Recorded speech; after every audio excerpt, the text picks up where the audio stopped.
हाय बच्चों, क्या हाल है? आप सभी का स्वागत है अपने चैनल पे। हमारा सीरीज चल रहा है क्वेश्चन मिनी और चैप्टर चल रहा है breathing and exchange of gases.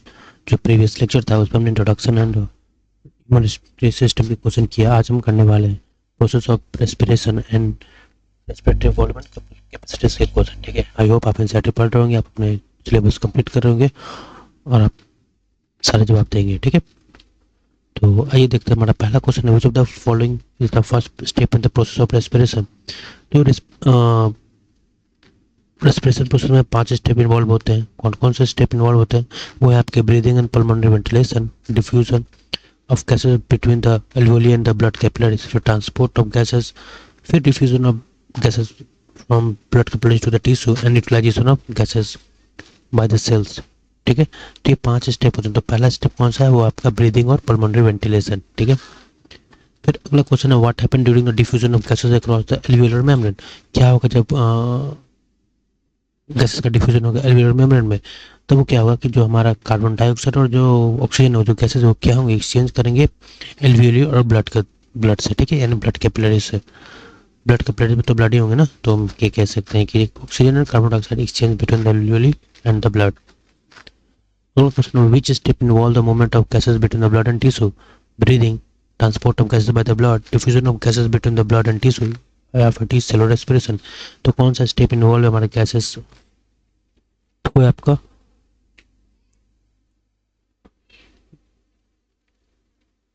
जब वो ब्लड एंड टिश्यू के बीच भी गैस का डिफ्यूजन होता है। ठीक है,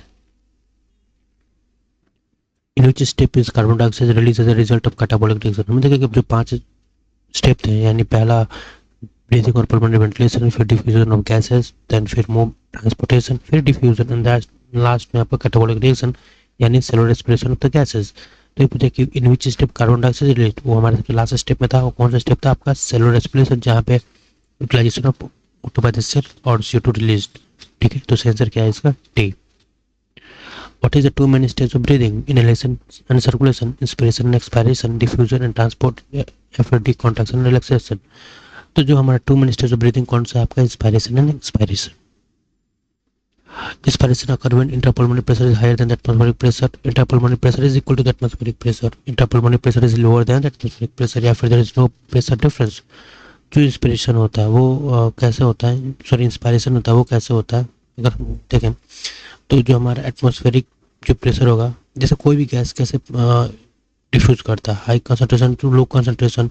और हाई कंसंट्रेशन यहाँ पे अगर एटमॉस्फेरिक एयर में होगा, ठीक है, और अगर लंग्स का जो प्रेशर होगा वो कम होगा, तब हम कहेंगे इंट्रापल्मोनरी प्रेशर। जो लंग में जो प्रेशर होता है हम क्या कहते हैं? Intrapulmonary pressure. अगर वो कम होगा और एटमॉस्फेरिक प्रेशर ज़्यादा होगा तो high pressure to low pressure में गैस का डिफ्यूजन होगा। ठीक है, तो इसका सही ऑप्शन क्या है?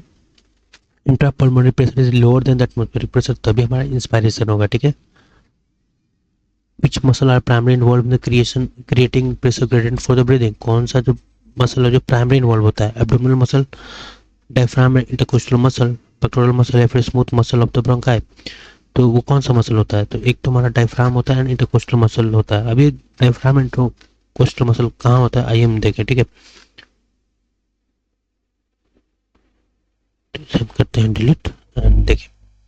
अगर हम देखें ये रिप बना रहे हैं क्या?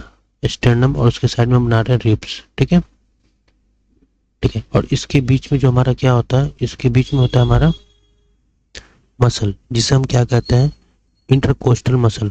अब जब इसका लेटरल व्यू देखें, यानी साइड से, अगर यहाँ से हम कट करके इस साइड से देख रहे हैं तो हमारा रिप्स का हड्डी हुआ। ठीक है, और यहाँ पे आपका मसल्स हो गए। ठीक है, तो एक जो मसल होता है इंटरकोस्टल मसल, एक बाहर साइड होता है, ठीक है, और एक बाहर इंटरनल साइड, इनर साइड होता है। तो इसे हम कहते हैं एक्सटर्नल इंटरकोस्टल मसल। और जो इनर साइड होता है इसे हम क्या कहते हैं? Internal intercostal muscle. ठीक है, और हमें ये तो पता ही होगा ना कि डायफ्राम हमारा लंग्स, ये हो गया लंग्स। ठीक है, तो लंग्स के जो नीचे एक मसल होता है जिसे हम क्या कहते हैं? डायफ्रागम। ठीक है, अभी डायफ्रागम नॉर्मल स्टेट में कैसा होता है? डोम शेप, यानी ऐसा होता है। ठीक है, जब भी कॉन्टैक्ट करता है तो ये फ्लैटन हो जाता है। ये डोम शेप समझ रहे हैं ना, ये आपका नॉर्मल स्टेट में हुआ। नॉर्मल स्टेट जब हम इंस्पायरेशन करते हैं तो ये कॉन्ट्रैक्ट करके कैसा बना लेता है आपका फ्लैटेंड शेप। तो इससे होता क्या है कि अगर हम देखिए अगर एक बॉक्स लेते हैं, ठीक है, ऐसा बॉक्स है, ये डायफ्राम है, जब भी कॉन्टैक्ट करेगा तो इस तरह, यानी इंटीरियर इसे बोलते हैं, पोस्टीरियर इसे कहते हैं। तो इंटीरियर पोस्टीरियर में जो पहले ये वॉल्यूम कम हो रहा था, इस वॉल्यूम को यहाँ पे बढ़ा दिया, तो डायफ्राम करता है ड्यूरिंग कॉन्ट्रैक्शन ये इंटीरियर पोस्टीरियर एक्सिस में वॉल्यूम का इंक्रीज कर देता है, ठीक है। तो क्वेश्चन फिर से देखिए, which muscle are primary involve in creating pressure gradient for the breathing. Pressure gradient क्या होगा, देखिए हमें पता है कि प्रेशर, अगर प्रेशर एंड वॉल्यूम का जो रिलेशन होता है इन्वर्सली होता है। अगर हम वॉल्यूम बढ़ाएंगे तो प्रेशर घटेगा, ठीक है। तो या फिर हम ऐसे लिख सकते हैं, volume is inversely to pressure. तो चूंकि यहाँ जब ये डायफ्राम कॉन्ट्रैक्ट कर रहा है और इंटरनल इंटरकोस्टल मसल क्या करता है, ड्यूरिंग इंस्पिरेशन ये आगे बढ़ता है, ठीक है। तो ये आपका इस तरह लिटिल व्यू देख रहे हैं और ये टेरियर पोस्टीरियर, तो इस तरह इंक्रीज करता है और वॉल्यूम इंक्रीज करता है। वॉल्यूम इंक्रीज करने से होता है क्या कि प्रेशर डिक्रीज करता है। क्योंकि प्रेशर डिक्रीज कर रहा है और एटमॉस्फेरिक प्रेशर ज़्यादा है तो इंस्पायरेशन होगा और गैसेस को हम इनहेल करेंगे, ठीक है। तो इसका सही आंसर क्या है, डायफ्राम है intercostal muscle. What happen when the diaphragm contract during inspiration? Thoracic volume decreases in the anterior posterior axis. Thoracic volume increases in the anterior posterior axis. Ribs moves downward. Interpulmonary pressure increases. देखो तो वही बोल रहा है कि जब हमारा जो डायफ्राम कॉन्टैक्ट करेगा, यानी ये जब डायफ्राम कॉन्टैक्ट करे तो क्या हो रहा है कि एंटीरियर पोस्टीरियर एक्सिस में आपका इंट्रापल्मोनरी वॉल्यूम को इंक्रीज कर दे रहा है। जैसे वॉल्यूम इंक्रीज कर रहा है तो वॉल्यूम इंक्रीज कर रहा है तो प्रेशर क्या होगा, डिक्रीज होगा, क्योंकि इनवर्सली प्रोपोर्शनल है। तो इसका सही आंसर क्या है, thoracic volume increases in the anterior posterior axis. Ribs move downward नहीं, रिब्स हमारा अपवर्ड मूव करता है ना। इंटरपल्मोनरी प्रेशर इंक्रीजेस नहीं, डिक्रीजेस, क्योंकि वॉल्यूम इंक्रीज कर रहा है तो प्रेशर क्या करेगा, डिक्रीज करेगा, ठीक है। तो सही आंसर क्या है इसका, B. Which of the following increases the volume of the thoracic chamber in the dorsoventral axis? यानी dorsoventral axis में अब जो अपने रिब्स केस देख रहा था, ये रिब केस, जब सब साइड व्यू देख रहे, साइड व्यू कहने का मतलब क्या है कि अगर इस इंसान बना, ये नाक होगा, ये मुंह होगा, तो इससे ये वेंट्रल साइड होता है और ये डॉर्सल साइड होता है। तो डॉर्सो वेंट्रल एक्सिस में क्या होता है कि रिब के जैसे क्या होता है, ड्यूरिंग इंस्पिरेशन ये आगे बढ़ता है, ठीक है, कॉन्स्टेंट से आगे बढ़ता है। तो डॉर्सल वेंट्रल एक्सिस में वॉल्यूम इंक्रीज करता है और इंटीरियर पोस्टीरियर एक्सिस में क्या इंक्रीज करता है आपका वॉल्यूम, डायफ्राम, ठीक है। तो increases the volume of the thoracic chamber in the dorsoventral axis is contraction of diaphragm, नहीं, contraction of diaphragm से हमारा इंटीरियर पोस्टीरियर एक्सिस में वॉल्यूम इंक्रीज होता है। Relaxation of external intercostal muscle नहीं, जब वो एक्सटर्नल इंटरकोस्टल मसल रिलैक्स करेगा, यानी इसका हम बात करिए, जब ये रिलैक्स करेगा तो वापस नॉर्मल स्टेट में आएगा, तो उससे क्या होगा कि हमारा जो वॉल्यूम होगा वो डिक्रीज करेगा। तो contraction of internal intercostal muscle नहीं, तो सही आंसर क्या है, contraction of external intercostal muscle. यानी ये जो मसल है, ये जो बाहर वाला एक्सटर्नल कोस्टल मसल जब ये कॉन्ट्रैक्ट करेगा तो हमारा रिब केज क्या होगा, ऐसे हमारा छाती ऐसे फूलने लगता है ना, बड़ा मतलब आगे क्यों निकलने लगता है, तो क्यों होता है, जो हमारा एक्सटर्नल इंटरकोस्टल मसल क्या करता है, वो कॉन्ट्रैक्ट करता है तभी, ठीक है। तो इससे क्या होता है कि डॉर्सो वेंट्रल एक्सिस में हमारा वॉल्यूम इंक्रीज करता है। तो सही क्या है, contraction of external intercostal muscle. During expiration the intrapulmonary pressure is lower than atmospheric pressure, equal to atmospheric pressure, higher than atmospheric pressure, या फिर related to atmospheric pressure. During expiration, expiration कब होगा, जब हमारा मतलब गैस को बाहर निकलना होगा, और हमें पता है कि गैस तभी बाहर निकलेगी जब उसका कॉन्सेंट्रेशन हाई होगा, और कॉन्सेंट्रेशन हाई कब होगा, जब हमारा प्रेशर हाई होगा और एटमॉस्फेरिक प्रेशर कम होगा, ठीक है। तो सेंसर क्या है, एक्सपायरेशन में हमारा जो इंट्रापल्मोनरी प्रेशर है वो कैसा होगा, higher than the atmospheric pressure. What is the role of external intercostal muscle during the inspiration? They depress the rib, they lift up the ribs and sternum, they relax completely, they decrease thoracic volume. तो जो external intercostal muscle जब inspiration करेगा तो क्या होगा कि अब lift कर देगा हमारे रिब्स एंड स्टर्नम को, जिसकी वजह से क्या होगा कि डॉर्सोवेंट्रल एक्सिस में हमारा वॉल्यूम इंक्रीज करेगा, देन प्रेशर डिक्रीज करेगा। प्रेशर डिक्रीज करने से क्या होगा, एटमॉस्फेरिक प्रेशर तो नॉर्मली हाई होगा, जब हमारा प्रेशर लंग का डिक्रीज करेगा तो गैस हम इनहेल करेंगे, जिसे हम क्या कहते हैं प्रोसेस को, इंस्पिरेशन। तो सही क्या है कि external intercostal muscle during inspiration हमारे रिब्स एंड स्टर्नम को लिफ्ट अप करता है, ठीक है। Which axis does the contraction of diaphragm primarily affect? Dorsoventral axis, anterior posterior axis, lateral axis या ventral axis? तो dorsoventral axis में अभी हमने देखा कि एक्सटर्नल इंटरकोस्टल मसल का रोल है, जबकि हम बात करें डायफ्राम जो कॉन्ट्रैक्ट करता है तो आपका एंटेरियर पोस्टीरियर एक्सिस में वॉल्यूम को इंक्रीज करता है, ठीक है। The movement of air into and out of the lung depend on temperature gradient, humidity difference, pressure gradient between lungs and atmosphere या ब्लड ऑक्सीजन लेवल। तो अभी हम देखा इधर आपका इंस्पायरेशन या फिर एक्सपायरेशन आपका प्रेशर ग्रेडियंट पे डिपेंड करता है। क्या अगर वो हमारा वही सेम चीज अगर हमारे इंट्रापल्मोनरी प्रेशर अगर कम हुआ और एटमॉस्फेरिक प्रेशर ज़्यादा तो इंस्पायरेशन होगा, अगर इंट्रापल्मोनरी प्रेशर हायर हुआ एटमॉस्फेरिक प्रेशर कम हुआ तो एक्सपायरेशन होगा। ये सारी चीज़ किस पे डिपेंड कर रहा है? हमारे प्रेशर ग्रेडियंट पे ना। What initiate the process of inspiration? Relaxation of diaphragm, contraction of internal intercostal muscle, contraction of diaphragm, increase in the intrapulmonary pressure। तो इंस्पायरेशन क्या होता है कि ये कैसे इनिशिएट होता है? जब हमारा डायफ्राम कॉन्ट्रैक्ट करता है, जब डायफ्राम कॉन्ट्रैक्ट करता है तो इंटीरियर पोस्टीरियर एक्सिस में हमारा वॉल्यूम इंक्रीज करता है, जिसकी वजह से प्रेशर डिक्रीज करता है। What is the approximate tidal volume of air inspired और expired during the normal respiration, ठीक है। तो कितने टाइडल वॉल्यूम किसे कहते हैं? देखो इसका समझना हमें चाहिए इस ग्राफ से, इस पारोग्राफ पे देखें। ये अगर हम इसे इंक्रीज करें वॉल्यूम, यानी वॉल्यूम इंक्रीज कब होगा? हमारा गैस जब हम इनहेल करेंगे, ठीक है। तो ये देखिए ये जो ग्राफ दिखा रहा है टाइडल वॉल्यूम, इसमें क्या होता है कि जब हम गैस को इनहेल करते हैं तो हमारा वॉल्यूम इंक्रीज करेगा, जब हम गैस को एक्सहेल करते हैं तो हमारा वॉल्यूम डिक्रीज करेगा, ठीक है। ठीक है, तो जब हम अप मूव कर रहे हैं तो हम क्या कर रहे हैं? इनहेल कर रहे हैं, ठीक है। ड्यूरिंग अप हम क्या कर रहे हैं? इनहेल कर रहे हैं, जब हम डाउन कर रहे हैं तो हम एक्सहेल कर रहे हैं।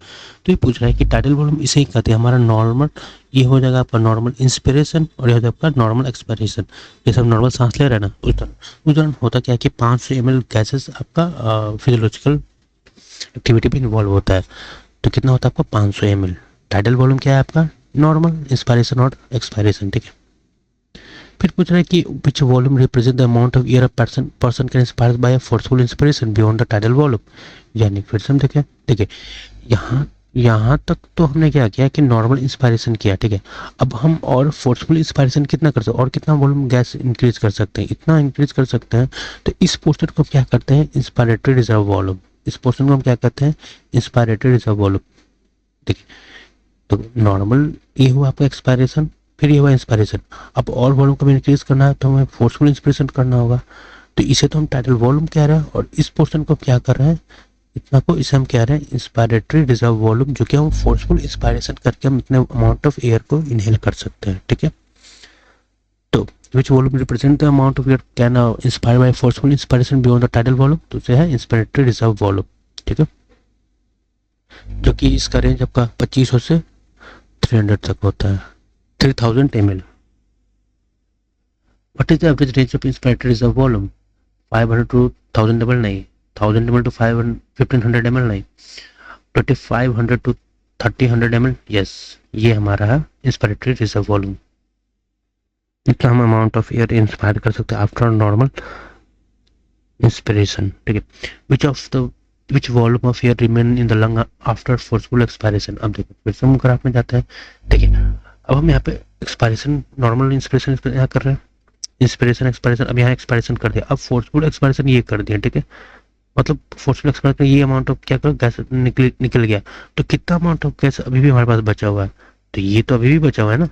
जो नीचे आने पे हमारा गैस डिक्रीज कर रहा है, अब हमारे गैस कब डिक्रीज कर, जब हम एक्सपायर करेंगे, इतना तो हमारा टाइडल वॉल्यूम यानी नॉर्मल एक्सपायरेशन में हो रहा है। अब इसमें फर्दर फोर्सफुल एक्सपायरेशन इतना गैस हम निकाल दिए, इतना गैस अभी भी बचा हुआ है। इसी गैस को क्या कहते हैं? हम रेसिडुअल वॉल्यूम कहते हैं। क्या कहते हैं इस गैस को? हम रेसिडुअल वॉल्यूम, यानी volume of air remain in the lung even after the forceful expiration called residual volume. What is the approximate value for the expiratory reserve volume? ERV 1000 to 1100 ml, ठीक है, या फिर 1500 ml to 2000 ml, या फिर 2000 ml to 2500 ml। देखो expiratory reserve volume क्या है फिर से हम समझते हैं। देखो वही सेम चीज, नॉर्मल इंस्पिरेशन एक्सपायरेशन, ये टाइडल वॉल्यूम में आएगा। अब क्या कहते हैं फोर्सफुल एक्सपायरेशन को ही हम क्या कहते हैं एक्सपायरेटरी रिजर्व वॉल्यूम। तो यहाँ तक तो हम नॉर्मली गैस निकाल सकते हैं नॉर्मल सांस में, लेकिन जब एक्स्ट्रा एफर्ट लगाएंगे तो इतना अमाउंट ऑफ जो गैस है, ये जो अमाउंट ऑफ गैस है इसे हम और निकाल सकते हैं, इसी को हम क्या कहते हैं एक्सपायरेटरी रिजर्व वॉल्यूम। लेकिन इतना इस पे हमारा कोई असर नहीं करता, जिसे हम क्या कहते हैं रिजर्व वॉल्यूम। ठीक है, तो सही आंसर क्या आपका जो आपका एक्सपायरेटरी रिजर्व वॉल्यूम कितना होता है वो 1100 ml टू 1100 ml। ठीक है, ये डाटा याद रखेंगे। अप्रोक्सीमेट हाउ मच ईयर पर minute can a healthy man expire और एक्सपायर, यानी पर मिनट कितना एक्सपायर कर सकता है 600 टू 800 ml, जो कि जिसे क्या कहते हैं लंग कैपेसिटी कहते हैं। ठीक है,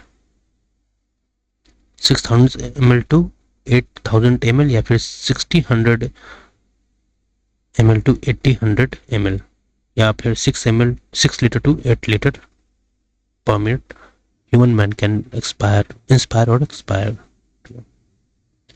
Which of the following is not a respiratory volume? Tidal volume, reserve volume, inspiratory capacity या फिर inspiratory reserve volume।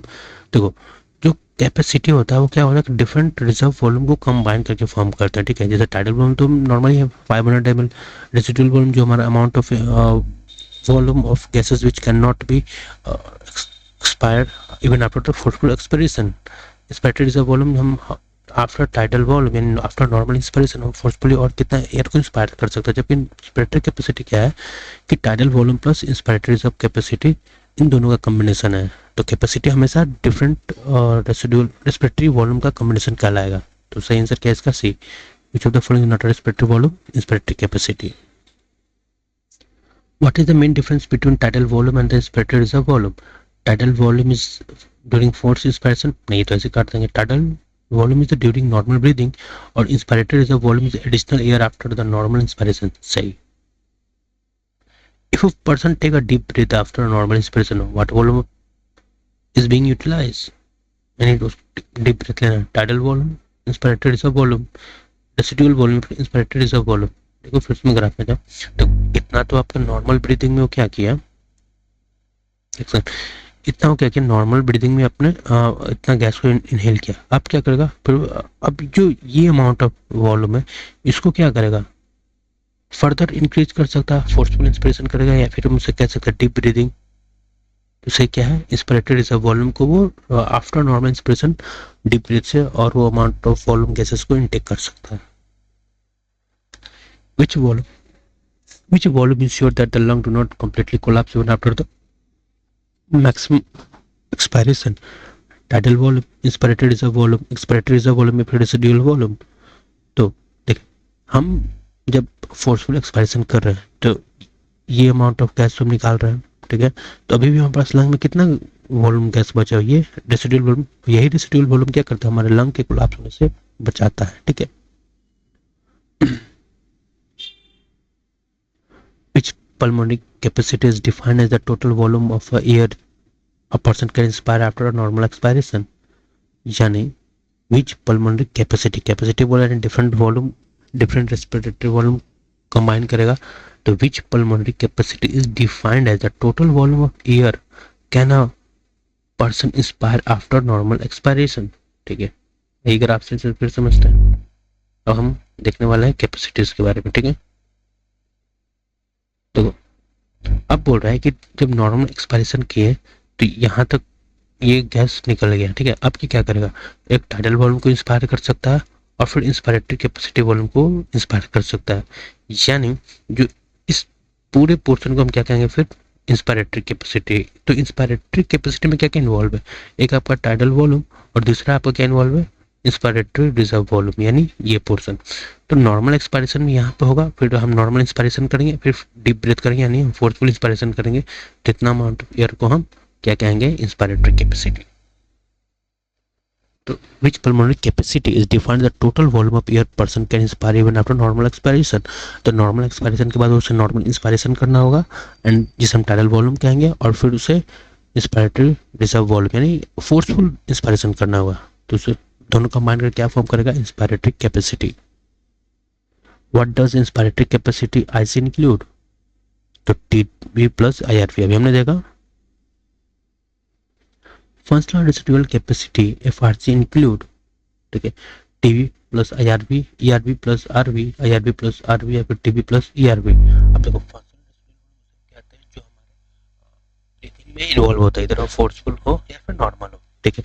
तो फंक्शनल रेस्पिरेटरी वॉल्यूम कौन सा है, देखिए जहां जहां रिजर्व वॉल्यूम है सब काट दीजिए, इससे एंड इससे काट दीजिए, ठीक है। तो फोर्सफुल हम फंक्शनल रेस्पिरेटरी वॉल्यूम उसे कहते हैं कि अमाउंट ऑफ एयर, क्या amount of air which can be expire after normal inspiration, ठीक है। यानी नॉर्मल इंस्पायरेशन के बाद हम कितने अमाउंट ऑफ गैस को एक्सपायर कर सकते हैं, क्या कहते हैं फंक्शनल रेसिडुअल कैपेसिटी। यानी देखो नॉर्मल इंस्पायरेशन करेंगे तो हमारा अमाउंट ऑफ गैसेस यहाँ पे इंक्रीज करेगा, और हमें क्या करना है कितने वॉल्यूम ऑफ गैस को हम फर्दर यूटिलाइज कर सकते हैं यानी एक्सपायर कर सकते हैं। एक हम टाइडल वॉल्यूम को एक्सपायर कर सकते हैं और दूसरा किससे एक्सपायर कर सकते हैं, एक्सपायरेटरी रिजर्व वॉल्यूम को। तो इसे हम क्या कहते हैं फंक्शनल रेसिडुअल कैपेसिटी, ठीक है, फंक्शनल रेसिडुअल कैपेसिटी। क्योंकि नॉर्मल इंस्पिरेशन के बाद यही जो ये अमाउंट ऑफ गैस बचे हुए हैं यही तो हमारे फंक्शनल में काम आएंगे। रेसिडुअल का कोई फंक्शन है ही नहीं, वो तो बस लंग के कोलैप्स होने में ही बचाता है, इसका तो इन्वॉल्व होता है नहीं है ब्रीथिंग में। तो सही आंसर क्या है, TB plus ERV। Which of the following represent the maximum volume of air a person can breathe in after forced expiration? बोला कि which of the following represent the maximum volume of air a person can breathe in after forced expiration? तो उसे हम क्या कहेंगे, देखो तो उसे हम कहते हैं वाइटल कैपेसिटी। अब देखो वाइटल कैपेसिटी क्या है, वाइटल कैपेसिटी है कि हम टोटल अमाउंट ऑफ एयर कितना इंस्पायर कर सकते हैं आफ्टर फोर्सफुल एक्सपायरेशन। जब हम फोर्सफुल एक्सपायरेशन करेंगे तो हमारा जो ग्राफ होगा यहाँ तक पहुँच गया होगा। अब हम क्या कर सकते हैं, ERV हम एक्सपायर कर सकते हैं, फिर हम TB भी इतना हमारे पास, हम यहाँ पहुँच इस स्टेट में पहुँच गए, तब जो इस अमाउंट ऑक्सीजन को भी हम फिल करना होगा तो इतना हम गैस को इनटेक करेंगे, फिर हम TB को भी इनटेक करेंगे और फिर हम इस क्या करेंगे IRV को भी इनटेक करेंगे।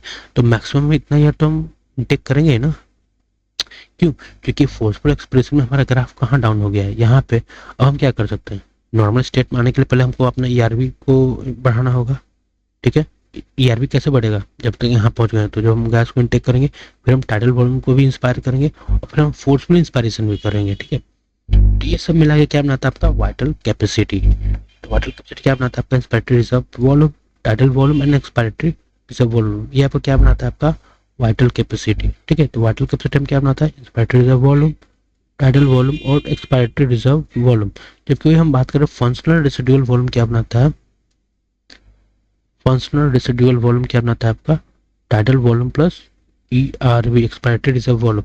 यानी कि amount of air we can expire after normal inspiration. तो नॉर्मल इंस्पायरेशन यहाँ और फिर ये एक्सपायर कर सकते हैं, ये दोनों गैस को एक्सपायर कर सकते हैं, जिसे हम क्या कहते हैं फंक्शनल रेसिडुअल वॉल्यूम। और वाइटल कैपेसिटी क्या करते हैं, वैसे अमाउंट ऑफ गैस जो कि इन्वॉल्व होते हैं हमारे पूरे ब्रीथिंग प्रोसेस में। तो हमारे IRV इन्वॉल्व हो रहा है, TB इन्वॉल्व हो रहा है और ERV इन्वॉल्व हो रहा है, ठीक है। इसको डिफाइन करने के लिए बहुत हो सकता है कि after forceful inspiration amount of gases can be release. तो फोर्सफुल जब हम इंस्पायर करेंगे तो हमारे पास ग्राफ यहाँ पहुँचेगा, तो इस अमाउंट गैस को हम निकाल सकते हैं, एक्सपायर कर सकते हैं, फिर टाइडल वॉल्यूम भी एक्सपायर करेंगे, फिर एक्स्ट्रा रिजर्व वॉल्यूम भी हम एक्सपायर कर सकते हैं, ठीक है। या फिर ये भी कर सकते हैं कि amount of oxygen, amount of gases can be intake after forceful expiration. तो एक्सपायरेशन जितना खाली होगा तो भरना भी तो होगा ना, तो इसे हम दो तरीके से डिफाइन कर सकते हैं, ठीक है। The lung capacity is equal to VC plus RV and vital capacity में क्या क्या इंक्लूड करता है, वाइटल कैपेसिटी हमारा IRV, TB एंड ERV और RV। यानी देखा जाए तो वही पूछ रहा है कि हमारा टोटल लंग कैपेसिटी किसे डिनोट कर रहा है, एक बचे के RV, यानी यहाँ पे हम RV लिख सकते हैं, ठीक है।